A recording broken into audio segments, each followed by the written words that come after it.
немає.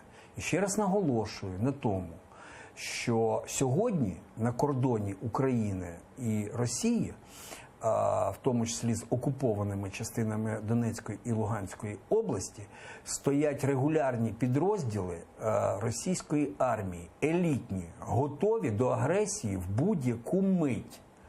То просто так, на превеликий жаль, миротворці туди не зайдуть. І це також потрібно розуміти. Тому в будь-яких обставинах не варто намагатися в інформаційному просторі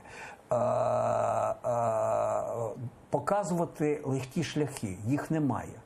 Інакше б уже так звана місія поліцейська ОБСЄ не один рік працювала сьогодні в Україні.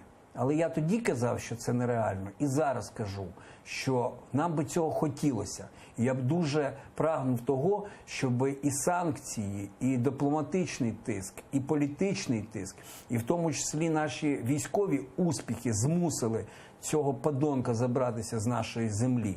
Але на превеликий жаль, поки що ми цього не побачимо. І про це також говорити потрібно чесно і відверто. Бо так